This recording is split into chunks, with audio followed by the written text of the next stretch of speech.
চারটি জিকির করলে আল্লাহ তাআলা কখনো আপনাকে একা ছেড়ে দিবেন না। আল্লাহ তাআলা কখনোই তার বান্দাদেরকে একা ছেড়ে দেন না। আল্লাহ তাআলা সবসময় বান্দার সাথে থাকেন। কিন্তু কোনো বান্দা যদি চারটি জিকির করে, আল্লাহ পাক রব্বুল আলামিন তার সাথে থাকবেন। শুধু তাই নয়, আল্লাহ পাক রব্বুল আলামিন সকল বিপদ আপদ থেকে ওই বান্দাকে হেফাজত করবেন। প্রটেক্ট ফ্রম অল অ্যাক্সিডেন্ট, সকল বিপদ আপদ থেকে, বালা মুসিবত থেকে আল্লাহ পাক রব্বুল আলামিন ওই বান্দাকে হেফাজত করবেন যদি চারটি জিকির আমরা করতে পারি। নিয়মিত আমরা চারটি জিকির করব, সবসময় আল্লাহর কথা স্মরণ করব, তাহলে আল্লাহ পাক রব্বুল আলামিন ওই বান্দাকে ভালোবাসবেন, বান্দাকে আল্লাহ তাআলা মহব্বত করবেন। আল্লাহ পাক রব্বুল আলামিন 2 নম্বর পারার 2 নম্বর পৃষ্ঠায় 10-11 নম্বর লাইনগুলোতে আল্লাহ পাক রব্বুল আলামিন সূরা বাকারার ভিতরে বলে দিয়েছেন, ফাযকুরুনি আযকুরকুম ওয়াশকুরুনি ওয়ালা তাকফুরুন। যে ব্যক্তি আমি আল্লাহকে স্মরণ করে, আমি আল্লাহও তাকে স্মরণ করি, বলেন সুবহানাল্লাহ। এজন্য কয়টি জিকির করবেন? চারটি জিকির। নাম্বার 1, 1 নম্বর হচ্ছে ইয়া হাইয়ু ইয়া কাইয়ুম, ইয়া হাইয়ু ইয়া কাইয়ুম, ইয়া হাইয়ু ইয়া কাইয়ুম। চমৎকার একটি জিকির। আল্লাহ তাআলার চমৎকার দুইটি নাম। আল্লাহ পাক রব্বুল আলামিন পবিত্র কুরআনুল কারীমের ভিতরে সর্বশ্রেষ্ঠ যে আয়াত, সেই আয়াতটি হচ্ছে আয়াতুল কুরসি। এই আয়াতুল কুরসি হচ্ছে সূরা বাকারার ভিতরে রয়েছে।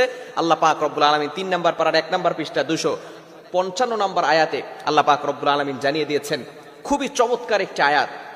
আল্লাহ পাক রব্বুল আলামিন এই আয়াতের ভিতরে তার দুইটি নাম দিয়েছেন, গুণবাচক নাম। একটা হচ্ছে আল হাইয়ু আর একটা হচ্ছে আল কাইয়ুম। তিনি চিরঞ্জীব, তিনি চিরস্থায়ী, তিনি কখনো সব সময় তিনি আছেন, তিনি সব সময় থাকবেন, তিনি হচ্ছেন চিরস্থায়ী, তিনি হচ্ছেন চিরঞ্জীব, তিনি সবকিছু মানুষকে দান করেন। এটা হচ্ছে আল্লাহ তাআলার অন্যতম দুইটি গুণ। এই দুইটি গুণবাচক নাম যে ব্যক্তি সব সময় পাঠ করবে, আল্লাহ পাক রব্বুল আলামিন তাকে ভালোবাসবেন, তাকে মহব্বত করবেন। নাম দুটি কি? ইয়া হাইয়ু ইয়া কাইয়ুম, ইয়া হাইয়ু ইয়া কাইয়ুম। সব সময় আপনি এই দোয়াটি পড়বেন। অনেক সময় দোয়া করি আমরা, দোয়া কবুল হয় না। আপনি দোয়ার শুরুতে ইয়া হাইয়ু ইয়া কাইয়ুম 3 বার পরে আপনি দোয়া করবেন, আল্লাহ পাক রব্বুল আলামিন সেই দোয়াটা কবুল করে নেবেন, অ্যাকসেপ্ট করে নেবেন। নাম্বার 1, 1 নম্বর জিকির কি? ইয়া হাইয়ু ইয়া কাইয়ুম।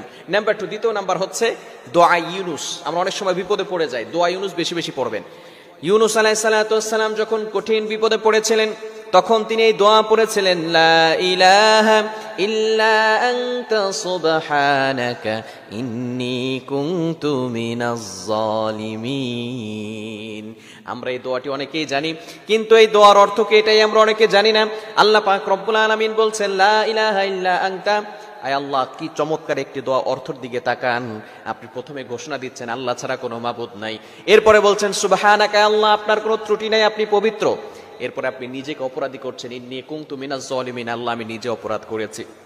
খুবই চমৎকার একটি দোয়া। এই দোয়া যে পড়বে, আল্লাহ পাক রব্বুল আলামিন সকল প্রকার বিপদ থেকে তাকে হেফাজত করবেন। তিরমিজি শরীফের ভিতরে হাদিস এসেছে, এজন্য আমরা এই দোয়াটি বেশি বেশি পড়ব। তাহলে বিপদ থেকে, দুর্ঘটনা থেকে, অ্যাক্সিডেন্ট থেকে আল্লাহ পাক রব্বুল আলামিন আপনাকে হেফাজত করবেন। নাম্বার 3, তৃতীয় নাম্বার হচ্ছে সূরা বাকারার ভিতরে রয়েছে 2 নম্বর পারা 2 নম্বর পৃষ্ঠা একেবারে 14-15 নম্বর লাইনে আল্লাহ পাক রব্বুল আলামিন জানিয়ে দিয়েছেন, ইন্না লিল্লাহি ওয়া ইন্না ইলাইহি রাজিউন। এই দোয়াটা শুধু আমরা মানুষ মারা গেলে পড়ি, তাই না? এই দোয়াটা আমরা অনেকেই জানি, কিন্তু শুধু আমরা মানুষ মারা গেলে পড়ি, এছাড়া আমরা পড়ি না। খবরদার, এটা আপনি যখনই বিপদে পড়বেন, কোনো কিছু হারিয়ে গেলেও আপনি এই দোয়াটা পড়তে পারেন। তাহলে আল্লাহ পাক রব্বুল আলামিন হারানোর জিনিস আপনাকে দিয়ে দিবেন। এই দোয়াটা পড়লে কেমন যেন আল্লাহ পাক রব্বুল আলামিন আপনাকে সকল বিপদ আপদ থেকে হেফাজত করবেন, বালা মুসিবত থেকে আপনাকে হেফাজত করবেন। 3 নম্বর হচ্ছে ইন্না লিল্লাহি ওয়া ইন্না ইলাইহি রাজিউন। আর 4 নম্বর হচ্ছে মোস্ট ইম্পর্টেন্ট, সেটা হচ্ছে আল্লাহুম্মা আজিরনি ফি মুসিবাতি, আল্লাহুম্মা আজিরনি ফি মুসিবাতি। আল্লাহ আমাকে বিপদ থেকে মুক্তি দান করো, আল্লাহ আমাকে বালা মুসিবত থেকে মুক্তি দান করো, হেফাজত করো। এই 4টি জিকির যদি আপনি বেশি বেশি করে করতে পারেন, আল্লাহ পাক রব্বুল আলামিন অবশ্যই প্রটেক্ট ফ্রম অল অ্যাক্সিডেন্ট, সকল বিপদ আপদ থেকে, বালা মুসিবত থেকে আপনাকে হেফাজত করবেন। আল্লাহ তাআলা আমাদের সকলকে এই 4টি জিকির বেশি বেশি করার তৌফিক দান করেন।